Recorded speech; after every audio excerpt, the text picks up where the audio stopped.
હે બટેટાની રોટલી ને ખાટું મીઠું દહીં, કોને ખબર ઈ વાનગી કઈ. મારો માણા કહેતો તો આજે તો બટેટાની રોટલી અને દહીં ખાવાનું છે. કોને ખબર ઈ કઈ વાનગી કહેવાતી છે? એને દહીં પરોઠા કહેવાય. હે દહીં પરોઠા કહેવાય? હા, જોવો તો આવા પરોઠા બને છે. પણ તો આયા હું કામ લઈને આવ્યો? કોક આવશે ને તો એને ખબર પડી જાય આપણે પરોઠા બનાવી. પણ હું તમને પરોઠા દેખાડવા આવ્યો. જોવો તો પરોઠા બરોબર બને ને? એ હા, એ હારો. મારો માણા પરોઠા બનાવી નાખે ને ત્યાં સુધી કોઈ આવે નહીં તો હારું. હે મમરાભાઈ આવે છે. હે મમરાભાઈ હું ગોતો? એ કાઈ ગોતતો નથી, કાક સુગંધ આવે છે. હે શેની સુગંધ આવે? પરોઠા બનતા હોય ને એવું લાગે છે. ઈ હું પરોઠા? એ દહીં એને ખાવાના આવે એને પરોઠા કહેવાય. યો બોલો, મેં તો કોઈ દી દહીં પરોઠા ખાધા જ નથી. હે સુગંધ તો ઓયડીમાંથી જ આવે છે. તમારો માણા કાક બનાવતો લાગે. એ ના ના, ઈ હોયડીમાં બેઠો. અલા આય તો શું છે? એ આયા ખાટલે બેને તું હોયડીમાં બેઠો ને તો મમરાભાઈ ને એમ થાય તું કાક વાનગી બનાવે. એ અમે કાઈ વાનગી નથી બનાવતા. ખોટું નથી બોલતા ને. દહીં પરોઠા બનાવતા હોય ને તો હાલો ને આપણે બધા હારે બેહીને ખાવી. પણ અમારે ક્યાં તમારી હારે કાઈ વાંધો છે? પરોઠા બનાવતા હોય તો અમે તમને કેવી નહીં હાલો મમરાભાઈ દહીં પરોઠા ખાવા. હે મેં તો ખાલી પરોઠાનું કીધું, તે દહીં કેમ સંભાળ્યું? એ દહીં ઓયડીમાં પડ્યું એટલે. પાકું છે તમે કાક તો બનાવો છો, સુગંધ તો આવે છે. ના રે ના, એમ કાઈ બનાવતા ના, અને સુગંધ આમથી આવે. એન પા કોક પરોઠા બનાવતું હશે. ઠીક. દાદા પરોઠા બની ગયા, હાલો દહીં ને પરોઠા ખાવી. ના ના, હમણાં દહીં પરોઠા નથી ખાવા. મમરાભાઈ પાછા આવી જાય તો યો બોલો, આપણું રાંધેલું ખાવામાં આપણે બીવાનું. પણ તને ખબર તો હશે એને ક્યાં શરમ છે? આ ઈ હાસુ. તો એક કામ કરવી, દહીં પરોઠા લઈને ઓલી વાડીએ વયા જાવી, ત્યાં બેઠા બેઠા ખાવું. પણ ઈવડા અહીંયા આવશે અને આપણને નહીં ભાણે તો ઈ વાડી આવશે તો? હા ઈ હાસુ. તો પછી તો એક કામ કરવી, દહીં પરોઠા લઈને દરિયે વયા જાવી, દરિયે બેઠા બેઠા ખાવું, કોઈને ખબર ય નહીં પડે. આ ઈ હાસુ. તો યો હું દહીં પરોઠા લેતો આવું. એ હારું. દહીં પરોઠા લઈને દરિયા વયું જવું છે. કોઈને પરોઠા ને દહીં તો ખાવા જ નથી દેવું. હે આમ કઈ બાજુથી આવો? એ ભોળા દાદાની વાડીએથી આવું. કેમ? બકુલભાઈ મને તો એવું લાગ્યું ઈવડા ઈ આલુ પરોઠા બનાવે છે. હે પરોઠા તો મારા પ્રિય, હું 5 ખાઈ જાઉં. હું તો 10 ખાઈ જાઉં, પણ પરોઠા હોવા જોઈએ ને. તમે કયો ભોળા દાદાની આલુ પરોઠા બનાવે? ઈ તો પાક્કું છે, ઈવડા ઈ આલુ પરોઠા બનાવે છે. મને કાઢી મૂક્યો છે. તો પણ ઘડીક અહીંયા ઉભા રહ્યો, હમણાં પરોઠા બની જાય પછી જાવી. પણ બકુલભાઈ હવે તો પરોઠા બની જ ગયા છે. ભોળા દાદાનો માણસ તે ખાટલે બેહવા વઈ આવ્યો તો. તો પણ હાલો ને જાવી, હમણાં ઈ ખાવા બેસે પછી થોડા આપણને પરોઠા ખાવાની ના પાડશે. હા ઈ હાસુ. હાલો તો. ભોળા દાદા કેહા કાકા આવે છે. ભલે આવે. એ લે કઈ બાજુ જાવ? એ દરિયે જાવી. કેમ? એ નવીરે હતા ને તે બેહવા જાવી. તો પણ વાડીએ કાક કામ કરો ને. ઈ બધું તારે ક્યાં કહેવાની જરૂર છે? તું ક્યાં મારો શેઠ છો? અરે બહેણીમાં શું લીધું? એ પાણી છે, પીવા પાણી લઈ જાવી. તો ડબ્બામાં એ નથી કેવું, તું હાલવા પર જા. બધું પૂછ્યા કરે તે. વાંધો નહીં. ઓય બાપા, દરિયા જઈએ હું કામ કીધું? પણ દરિયા જાવી એમ કેવી તો એને થોડી ખબર પડી જાય કે આપણે દહીં પરોઠા ખાવા જાવી. પણ એટલામાં માણસો તેવા રે, આપણે થોડુંક બોલવી ને તોય ખબર પડી જાય. આ ઈ હાસુ. તો હવે કોઈ ખામું મળે ને તો કાઈ ન બોલતો. દરિયો પહોંચવી ને ત્યાં સુધી કાઈ બોલતો જ નહીં. એ હારું. હાલ. હે આયા ખાટલે તો કોઈ નથી. ઓયડીમાં દહીં પરોઠા ખાતા છે. આ ઈ હાસુ. ભોળા દાદા અમે દહીં પરોઠા ખાવા આવી. હે કોઈ કેમ બોલ્યું નહીં? ઓયડીમાં તો નથી લાગતા. તો ક્યાં વયા ગયા છે? મને તો લાગે ઓલી વાડીએ દહીં પરોઠા લઈને વયા ગયા છે. આ ઈ હાસુ. એ લ્યા કોને ગોતો? ભોળા દાદા રે ને. હવે તો આમ દરિયે ગયા. હે તો દરિયે દહીં પરોઠા ખાવા વયા ગયા છે. હા હા. આ ઈ હાસુ. હાથમાં બહેણી અને ડબ્બો હતો. મેં એમ પૂછ્યું ને એમાં શું છે તે હરખો જવાબ ન આપ્યો. તો પાક્કું ઈવડે દહીં પરોઠા લઈને દરિયે ખાવા વયા ગયા. તમારે દહીં પરોઠા ખાવા છે? હા તો મને એક વિચાર આવ્યો. હું ઓર આવો. યો હા એમ થાય હાલો તો દરિયે. યા ભલા દાદા દરિયે આવી ગયા. હા હા અહીંયા બેહીન ખાવી. એ હારું અહીંયા ખાવાની મજા આવશે અને કોઈની બીકે નહીં. તો હું કાંઈ હારું ખાવાનું બનાવી એટલે કોક નું કોક તો આવી જ જાય. હવે તો આપણે ગમે ત્યારે કાંઈક સારું ખાવાનું બનાવીને એટલે અહીંયા દરિયે જ ખાવા વહી આવવાનું.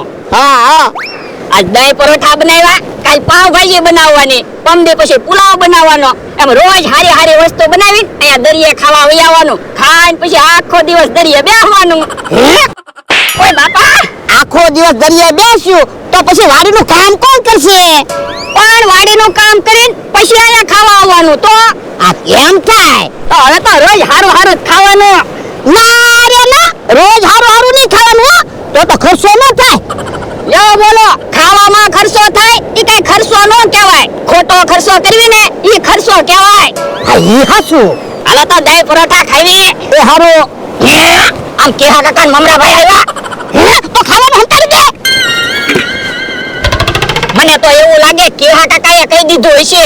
હા હા જો આમ બેઠા તો મેં કીધું એમ ન કહેતો. તમે હું કામ બીવો, તમારું નામ નહીં આવે બસ. એ હારું. હે ઈવડા તો અહીંયા આવે. આ તો તું કાંઈ ન બોલતો. એ હારો. કેમ ભોળા દાદા દરિયા આવ્યો? તમે હું કામ દરિયા આવ્યા? અહીંયા હું તારી વાડી છે, દરિયો છે, અમે દરિયા આવી તે. પણ અમે દરિયા આવ્યા ત્યારે તમને દરિયા આવવાનું મન થયું. પણ અમને થોડી ખબર હતી તમે દરિયા આવ્યા. મને ખબર છે કેહા કાકાએ તમને કીધેલું છે અમે દરિયા આવ્યા નહીં. એ તમે દરિયા આવ્યા ને એટલે અમે નથી આવ્યા, અમે તો રમત રમવા આવ્યા. હે ભોળા દાદા, હું હાલો ને આપણે રમત રમવી અને ઈવડા એને થકવાડી દેવી. થાકી જાહે ને એટલે ઈવડા એ વયા જાહે, પછી આપણે દહીં પરોઠા ખાશું. એ હારું. એ અમારે રમત રમીએ છે. હાલો તો હરીફાઈ રાખવી. શેની હરીફાઈ રાખવાની? ગાડીની. હે પણ અહીંયા ગાડી તો છે નહીં. તમે હાલો ત્યારે ને. એ હારો. જો એક પાટો હું આયે દોરો અને ભોળા દાદા એક પાટો તમે સામે દોરો. એ હારું. પણ ગાડીઓ ક્યાં છે? હમણાં હું તમને સમજાવી દઉં. હાલો ભોળા દાદા પાટો દોરે ત્યાં જાવી. એ હારો. યો યો પાટો દોરી નાખ્યો. હવે રમત સમજાવો. એ ગાડીઓ નથી, આપણે ગાડી બનવાનું છે. એટલે ક્યાં કાકા તમે બેસી જાવ તો. જો ક્યાં કાકા ગાડી બની ગયા. હવે તમારામાંથી કોણ ગાડી બને? ઓ જે સામે પાટે જઈને આ પાટે પહેલા આવશે ઈ જીતી જાહે. એ હારો. હાલો ભોળા દાદા ગાડી બની જાવ. હું 1 2 3 બોલું ને એટલે ગાડી હાંકવાની. એ હારો. 1 2 3.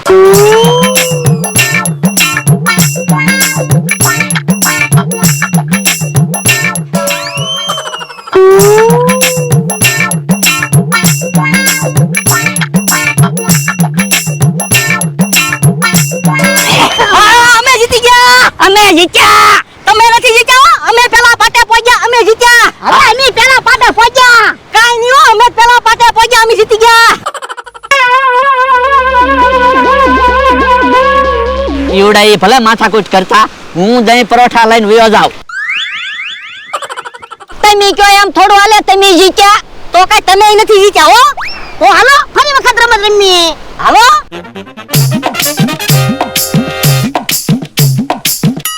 એક, દો, તીન.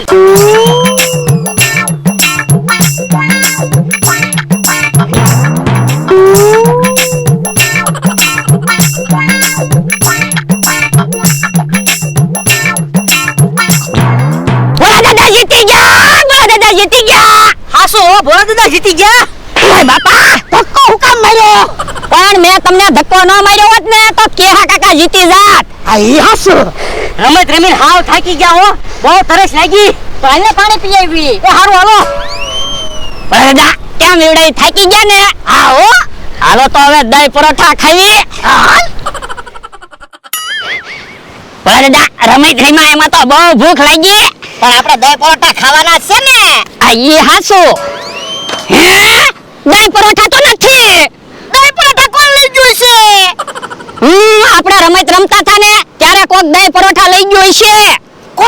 હશે.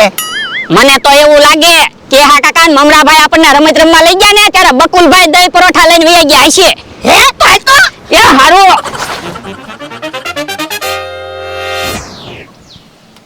હાલો ને જલ્દી હાલો ને, હું એક પરોઠો તો ખાઈ ગયો. યો બોલો, અમે કેટલી મહેનત કરી અને તમે પરોઠા ખાવાનું ચાલુ કરી દીધું. મેં તમને પહેલા તો કીધું આલુ પરોઠા મારા પ્રિય છે, પરોઠા તો બધાને ભાવે, અમારી વાત તો જોવી જોવે ને. પણ હજી શેત છે ને પરોઠા અને દહીં ખાવા માંડો. એ હારું. આપણને દહીં પરોઠા નહોતા ખવડાવવા, હવે ઈ જ ભલે ભૂખ્યા રહેતા. આપણે થોડા ખાધા વગર રહી. બાપા બાપા, પરોઠા દહીં લઈને આવું કેમ આવ્યા? અમે ક્યાં દહીં ને પરોઠા લઈને આવ્યા? અમે તો દહીં વેસાતું મગાવ્યું અને પરોઠા બનાવડાવ્યા. હવે ખોટું હું બોલે, બાયણી અમારી છે ને ડબ્બો અમારો છે. હે એવું છે? આ ઉભા તો તમે ઉભા તો વયા ગયા. લ્યો બોલો, દહીં પરોઠા લઈને દરિયે ખાવા ગયા તોય દહીં પરોઠા નો ખાવા દીધા. કોઈ બાપા